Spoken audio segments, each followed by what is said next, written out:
Doctor صاحب ابھی جو ہماری ڈیبیٹ ڈسکشن اس وقت جاری ہے، بڑا اہم بیان ابھی جو وقفہ تھا سماعت کے بیچ میں اس دوران دیا وزیر داخلہ وزیر قانون نے. انہوں نے کہا کہ اگر تو یہ بینچ فیصلہ کرتا ہے تو اسے نہیں مانا جائے گا. تو سر آپ اس جو ان کے ریمارکس ہیں اور یہ جو ان کی پریس کانفرنس اسے کیسے دیکھتے ہیں؟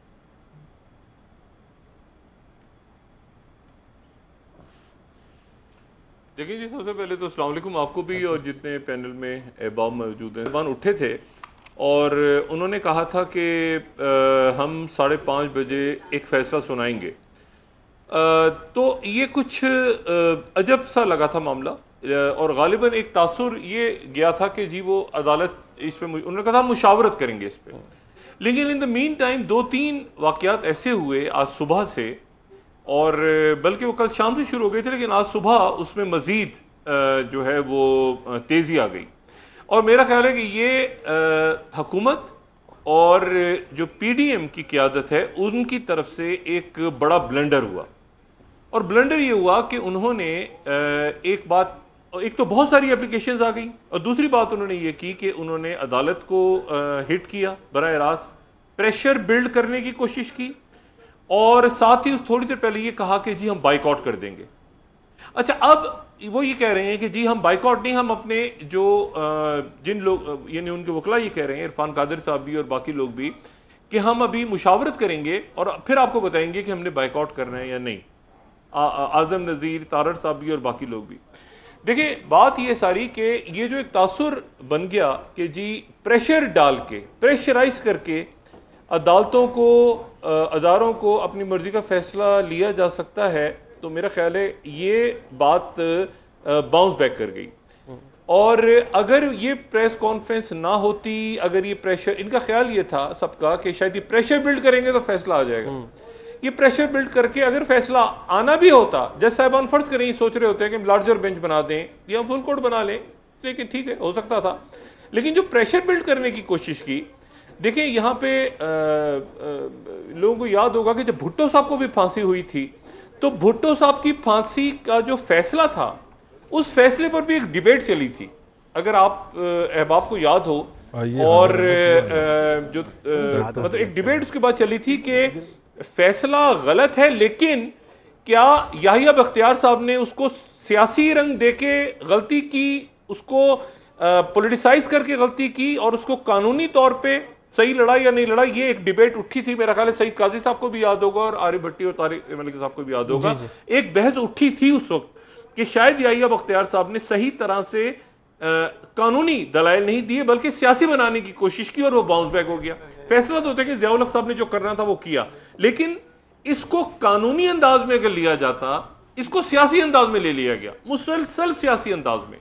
اور اس کا نتیجہ یہ نکلا کہ آج عدالت کے اوپر اثر انداز ہونے کی کوشش کی گئی، عدالت کے اوپر پریشر ڈالنے کی کوشش کی گئی، اور وہ باؤنس بیک ہو گیا سارا کا سارا معاملہ. اور اب سب جو ہیں، مجھے یہ نہیں پتا کہ اب حمزہ شہباز صاحب کی کیا پوزیشن ہے، کیونکہ یہ جو سماعت ہے اب یہ 3 رکنی بینچ ہی سنے گا، اور غالباً یہ 3 رکنی بینچ ہی سنے گا. باقی جو سپریم کورٹ بار اور پیپلز پارٹی کی درخواست بھی انہوں نے منظور کر لی، چودھری شجاعت صاحب کی بھی کر لی، لیکن یہ ہے کہ غالباً چونکہ انیشیل سٹیجز پہ 3 رکنی بینچ ہی ہے، تو آگے بھی غالباً 3 رکنی بینچ ہی رہے اور پھر وہی فیصلہ کرے. جی ٹھیک. اور ڈاکٹر صاحب آج صبح کی جو پریس کانفرنس ہے اس کو آپ کیسے دیکھتے ہیں، جو وزیراعظم ہاؤس میں کی گئی، اور ایک بڑا ہی عام ورڈ یوز کیا گیا بینچ فکسنگ کا.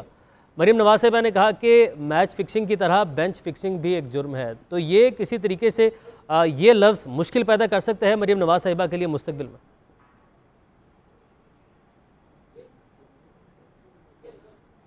میرا خیال ہے دیکھیں عدالت اس جملے پہ تو ریئیکٹ نہیں کرے گی، لیکن کہیں نہ کہیں یہ جملہ مارک تو ہوا، اور اس کا نتیجہ بھی آپ نے دیکھ لیا. بات یہ ساری کہ یہ پرائم منسٹر ہاؤس میں بنتی نہیں تھی پریس کانفرنس، یہ یہاں پہ پریس کلب میں ہو سکتی تھی، کسی اور جگہ پہ نیشنل پریس کلب میں ہو سکتی تھی، کہیں پرائم منسٹر ہاؤس میں تو ہو نہیں سکتی تھی. پرائم منسٹر تو ہمیں نظر نہیں آ رہے اس پورے سلسلے میں، وہ کہاں موجود ہیں کہاں نہیں ہیں. اور پرائم منسٹر ہاؤس میں یہ تمام شخص، اب مجھے یہ اچھا میں اس کو سمجھنے سے قاصر ہوں. یہ معاملہ ہے پنجاب کے وزیر اعلیٰ کا، اب اس میں پیپلز پارٹی کود گئی ہے، اس میں جو ہے وہ ایم کیو ایم بھی کود گئی ہے. مجھے بتائیں اس میں مولانا فضل الرحمان انتہائی قابل ان کا کیا تعلق ہے پنجاب کے وزیر اعلیٰ سے؟ اس میں جو ہے وہ ANP بھی کود گئی ہے. مطلب بھائی پنجاب کے وزیر اعلیٰ کا ایک الیکشن ہے, اس کو یا تو ایک لمیٹڈ, اس میں دنیا بھر کے لوگ کود گئے اپنی اپنی پٹیشنیں لے کے. اب یا تو ان پٹیشنوں کو کلب کیا جائے گا, ایک ساتھ سنا جائے گا. مطلب اتنی پٹیشنیں ہیں کہ اب تو مطلب چودھری شجاعت کی پٹیشن, پیپلز پارٹی کی پٹیشن, اس کی پٹیشن, اس کی پٹیشن. اور چیف جسٹس صاحب کے ابھی جو ریمارکس آ رہے ہیں وہ بڑے انٹرسٹنگ آ رہے ہیں, جو انہوں نے اعظم نذیر تارڑ صاحب سے کہا کہ جی جب 5 رکنی بینچ نے گھر بھیجا تھا وزیر اعظم کو تو اس وقت تو آپ نے بڑی مٹھائیاں بانٹی تھیں. تو بات یہ ہے ساری کہ وہ یہی جج صاحبان تھے نا, یہی تو چیف جسٹس تھے جنہوں نے وہ راز کو عدالتیں کھولی, یہی چیف جسٹس تھے جو عمران خان صاحب کے خلاف فیصلہ آیا تھا, کوئی دوسرے چیف جسٹس تو نہیں تھے. تو اس وقت وہ یہی تنزیہ سا انہوں نے ریمارکس دی ہیں کہ اس وقت تو آپ بڑی مٹھائیاں بانٹ رہے تھے. اور یہ جو صبح پریس کانفرنس کی ہے اس کی کوئی تک نہیں تھی. کیا تک تھی اس کی کہ اتنے سارے لوگ, میرا خیال ہے میڈیا کے لوگ کم تھے, جو پریس کانفرنس کرنے والی شخصیت بے شمار لوگ سامنے بیٹھے ہوئے ہیں, حکومتی, اتحادی, آگے پیچھے. اب اگر وہ سارے کے سارے ہی کہہ رہے ہیں تو عدالت کے اوپر ہی پریشر بلڈ کرنے کی کوشش کر رہے ہیں. تو پھر عدالت کے پاس کیا رستہ تھا مجھے بتائیں؟ یا تو عدالتیں اپنا فیصلہ اسرٹ نہ کریں, ان کے پاس آرٹیکل 190 کے تحت یہ پاورز ہیں کہ وہ تمام ریاست کو یہ ڈائریکٹ کر سکتی ہیں کہ آپ جو ہیں ان فیصلوں پہ امپلیمنٹیشن کروائیں. ان کے پاس پاور ہے چیف جسٹس کے پاس اور کورٹ کے پاس.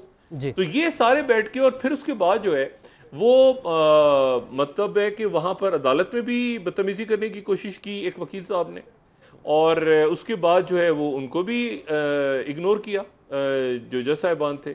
پھر انہوں نے آنے کی اجازت بھی دے دی سب کو. اور میں ایک بات اب اسلام آباد میں بیٹھ کے مجھے آج ایک بات صبح سے میں اس پہ غور کر رہا ہوں. یہ دیکھیں پولیس جو ہے, پولیس نے کسی پولیٹیکل پرسنالٹی کو صبح داخل نہیں ہونے دیا, پولیس نے لسٹیں کینسل کر دیں. اچھا میں یہ سمجھ نہیں پا رہا کہ پولیس تو اسلام آباد کی غالباً رانا ثناء اللہ صاحب کے انڈر آتی ہے, انہوں نے رانا ثناء اللہ صاحب کو بھی روک دیا. تو میں مطلب ہے کہ حکومت جو ہے وہ مجھے کوئی اس کا ایگزسٹنس نظر نہیں آ رہی اس وقت. آپ یقین کریں مجھے نہیں پتا پنجاب میں آپ کیسے دیکھ رہے ہیں معاملات کو. ایک ریٹ ہوتی ہے نا, حکومت کی ریٹ ہوتی ہے, باقی یعنی پولیس نے وزیر داخلہ کو روک لیا, دھکے لگ رہے ہیں وزیر داخلہ کو. اور یہ پنجاب پولیس نہیں ہے, یہ اسلام آباد ہے. یعنی براہ راست جو ان کو یہ بھی نہیں پتا کہ ہمارے وزیر داخلہ ہیں.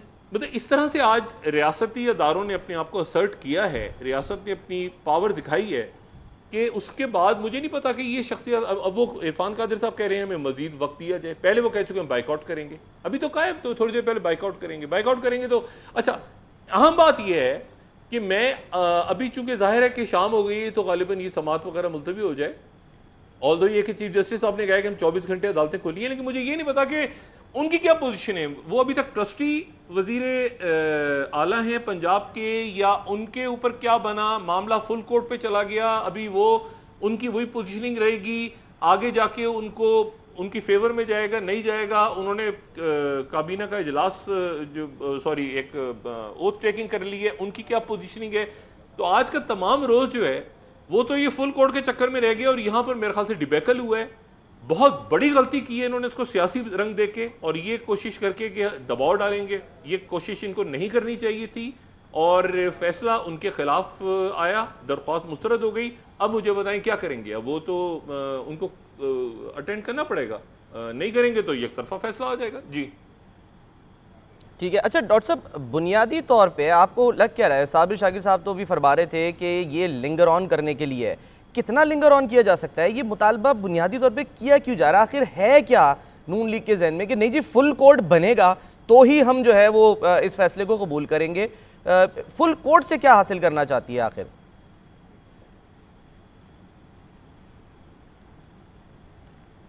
دیکھیں فل کورٹ بن بھی سکتا تھا, لارجر بینچ, اس سے زیادہ بڑا بینچ بھی بن سکتا تھا. نقطہ یہ ہے کہ کیا آپ عدالتوں کو دباؤ ڈال کے ایک بہت بڑی پریس کانفرنس کر کے یہ کہہ کے کہ نامنظور, اور یہ کہہ کے کہ اس طرح اگر نامنظور ہے تو پھر نامنظور ہے. دیکھیں تمام شخصیات جو ہیں وہ ضمانتوں پہ ہیں, یہ ذہن میں رکھیں. اور آج عدالت سپریم کورٹ آف پاکستان اگر ذرا سی نرمی دکھاتی, میں یہ نہیں کہہ رہا کہ ان کو وہ ذرا سی نرمی دکھاتی, نیچے تک میسج کنوے ہوتا. آج میرا خیال ہے کہ جو فیصلہ سپریم کورٹ نے کیا اس کے نتیجے میں جو ایک سیشن کورٹ کا جج ہے اس کو بھی پاور ملی ہے کہ بھئی دباؤ میں نہیں آنا, اور فیصلہ جو ہے وہ. بات یہ ہے کہ جو دباؤ ڈالنے کی کوشش ہوئی ہے وہ باؤنس بیک کر گئی ہے, اور اس کے بعد اب پھنس گئے سارے. کہ بھائی اب کیا کریں. وہ تو 3 رکنی, انہوں نے کہا ہم مزید دلائل, ابھی انہوں نے حتمی فیصلہ نہیں دیا, انہوں نے کہا اور دلائل سن کے ایک فیصلہ کریں گے کہ فل کورٹ جو ہے وہ بننا چاہیے کہ نہیں بننا چاہیے. تو فل کورٹ کا معاملہ تو چلا گیا نا اس سائٹ پہ. میں بات دوسری کر رہا ہوں, میں کہہ رہا ہوں کہ 2 معاملات ہیں. ایک معاملہ ہے فل کورٹ کا یا 3 رکنی کا, اور دوسرا یہ ہے کہ حمزہ شہباز کی کیا پوزیشن ہے. کیا حمزہ شہباز جو ہیں وہ ٹرسٹی وزیر اعلیٰ رہیں گے جب تک یہ مطلب یہ اصل میں گڈمٹ ہو گیا ہے. ہوا یہ تھا کہ انہوں نے جب ٹرسٹی وزیر اعلیٰ والا فیصلہ دیا تھا تو انہوں نے کہا تھا اگلی سماعت ہم کریں گے پیر کے روز اسلام آباد میں. درمیان میں یہ فل کورٹ کا مسئلہ کھڑا ہو گیا اور آج جو ہے وہ سارا دن فل کورٹ چلتا رہا. تو حمزہ شہباز صاحب کی جو سماعت تھی, جو پرویز الہی صاحب کا مسئلہ تھا, وہ مسئلہ کہاں گیا؟ کیا وہ مطلب ہے کہ وہ اپنی جگہ پر وہ فیصلہ برقرار ہے ٹرسٹی والا, اور آگے جا کے عدالت پوچھ سکتی ہے کہ بھئی آپ کو تو ہم نے یہ کیا تھا تو آپ نے اس کے اوپر کیا ایکٹ کیا؟ تو یہ ایک بڑی کمپلیکیٹڈ سی آئینی سچویشن ہے, آئینی بحران ہے بدقسمتی کے ساتھ. اور اس میں آپ سے پہلے کہا نا کہ آج حمزہ شہباز صاحب کا فیصلہ ہونا تھا, آج یہ فل کورٹ کا فیصلہ نہیں ہونا تھا. فل کورٹ کے اوپر حکومت نے ایک ایسا سٹانس لے لیا پی ڈی ایم نے کہ جی ہم تو کریں گے نہیں جب تک 3, تو سارا دن اس میں گزارا, پورا پریشر بلڈ کیا, پورا دن گزار کے کچھ نہیں ہوا. اب کل جو سماعت ہے یا شام کو جو سماعت ہے وہ مجھے یہ نہیں پتا کہ وہ فل کورٹ کے اوپر ہوگی اب یا وہ حمزہ شہباز صاحب پہ ہوگی.